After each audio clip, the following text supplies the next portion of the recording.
In this discussion, I'm going to be covering some of the major political issues in our contemporary political landscape that relate to the role of the media. Now, to be sure, we could find an important role and an important impact that the media has played in literally every single chapter that we have discussed up until this point. It is a very important feature in democracies and non-democracies. And I'm just going to talk about a few sort of contemporary issues, but I wanted to point out that the question of political communication applies across all of the lessons that we have talked about. Without the media, without journalism, it would be very hard for us to know as citizens what is truly happening. And even with the media, as we have found out, it is hard to know what is truly happening.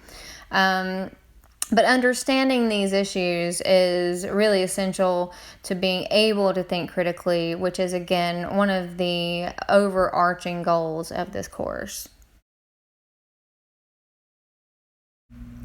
The importance of the freedom of journalistic press in the United States is enshrined in the First Amendment. And as I mentioned in the previous slide, the socialization role of the media is really important because how the media delivers information about how our government is working and about the goings-on in America, social problems and things like that. These are important for sort of mobilizing responses among citizens, but also in giving them the information and the facts that are necessary to spread democratic values. So freedom of information and having debate about policy through the media is one way that this takes place. The information role is very similarly important because to have informed voters and a democracy that is functioning off of the basis of informed decision making, you have to have some form of delivering information. And again, we're not going to really directly observe most of this behavior. It has to be mediated to us through reliable sources. And again, the watchdog and critic role of the government is very important as well. The ability to fact check the government and the ability to maybe uncover things that the government may want to keep hidden for its own protection. This has come up throughout the years. If you go back to, even the Pentagon Papers back in the 70s, the role of the media in keeping the government honest, so to speak, has always been kind of one of those enshrined and important values that we attach to journalism.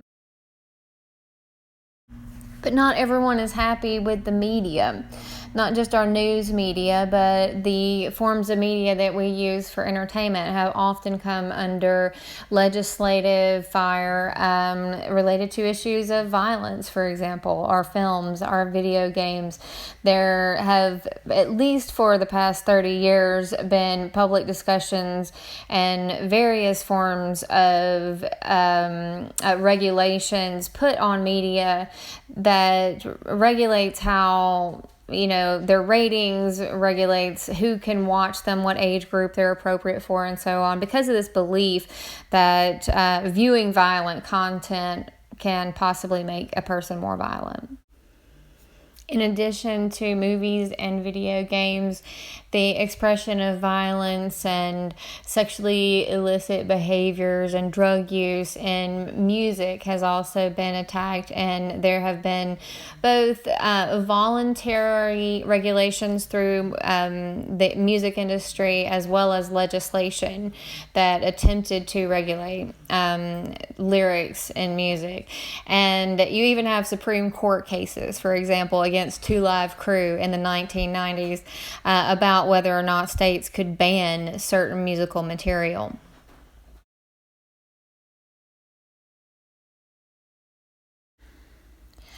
But the media gets attention for its socialization role and for its sort of depiction of life in general, in more ways than the issue of violence. How minority ethnicities and sexualities and women are depicted in films and on television has also gotten a lot of attention in recent scholarship. And one of the sort of standout facts about film, and this is something that is improving, but one of the standout features has been that white males tend to have the strongest speaking roles, and they tend to produce the most films. They have the strongest presence. They are, we would say, overrepresented in terms of their actual population in society. They get represented visually more than minorities do.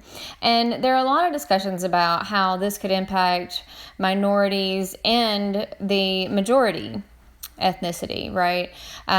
For minorities, seeing themselves depicted in positions of power or just seeing their regular stories told in the media kind of is an empowering and normalizing feature. But it also has an impact on white people who may get exposure to minority lifestyles and recognize that there aren't as many differences as they thought through media exposure of minorities. So increasing exposure of ethnic minorities, but also people with disabilities and women, stands to decrease stereotypes about these people. So this is one reason why it's important for really everyone.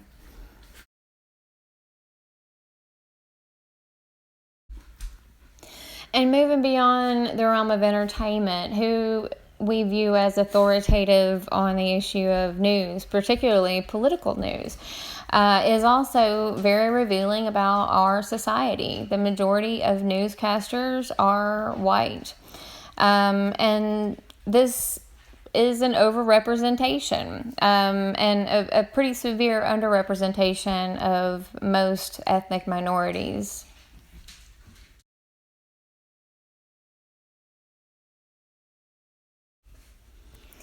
So when the internet lights up about a black stormtrooper in the most recent Star Wars film, or the changing of an old character from a white actor to a black actor, as was, I believe, proposed or maybe even done with James Bond, there is usually two responses that you see, a very enthusiastic one or a very negative one. But this is why it's seen as important, again, going back to the issue of underrepresentation. And this is a snapshot from 1 year. And again, you may see that recent years this has begun to improve somewhat.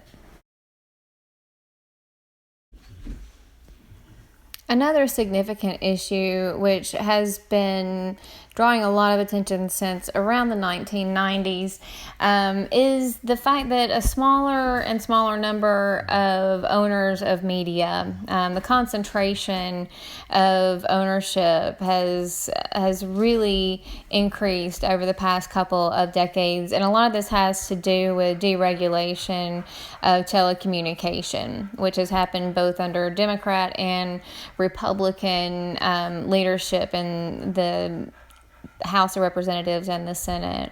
But one of the concerns that critics point out here is that, if there is perhaps an unhealthy relationship between corporations and the media and corporations and the legislature, then there may be a motivation for these corporations to use these media outlets to reveal only what is favorable to them. And so this certainly leaves questions to whether or not the integrity of journalism is as high as it should be, given the fact that there is so little competition and that these corporations seem to have pretty tight control.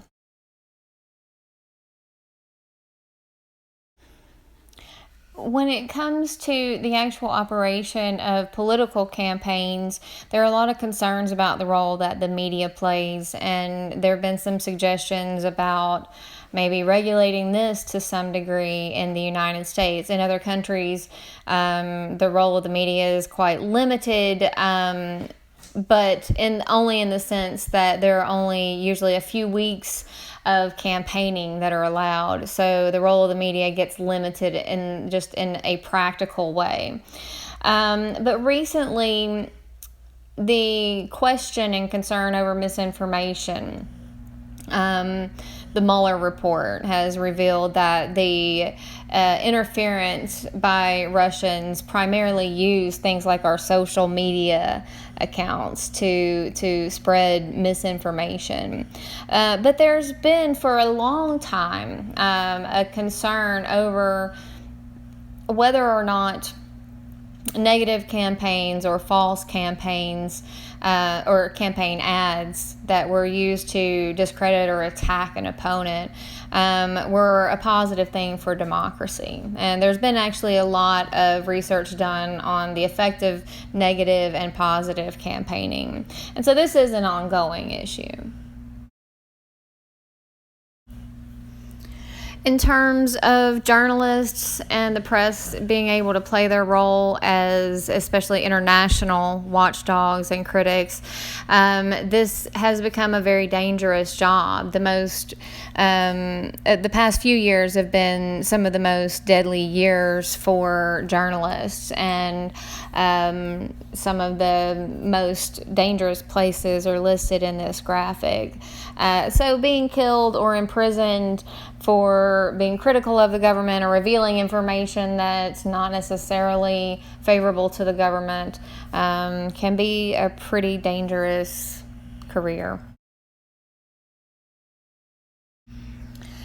But perhaps the thing you'll see the most research in politics, and as well as just the most practical involvement in politics, is this social media platforming that has emerged as a really important way for people to interact with each other and spread information about politics. So the question of the 21st century is going to be how we confront this new way of communication as a society. So how will it be monitored for disinformation? How will it be used to mobilize people like you saw with the Arab Spring? And then finally, how will we keep our information that we want that might be damaging to us, our health information, our social security numbers, our bank accounts? How do we keep those protected, in the modern age? So there are a lot of issues around privacy and copyright and intellectual information that are wrapped up in this as well. But social media is really sort of the printing press of our age, and as far as the media is concerned, it kind of wraps up journalism and entertainment and personal communication all in one platform. So it has a lot of potential, and we already see that potential at work in transforming politics in both negative and positive ways. Okay, everyone, this concludes the last lecture and therefore concludes the course. This will be my final video, and I've really appreciated everyone's patience, appreciated everyone's input, and I think this has been a really great class. If you have any further questions, feel free to email me, and I hope everyone has a great rest of the summer. Thanks, everybody.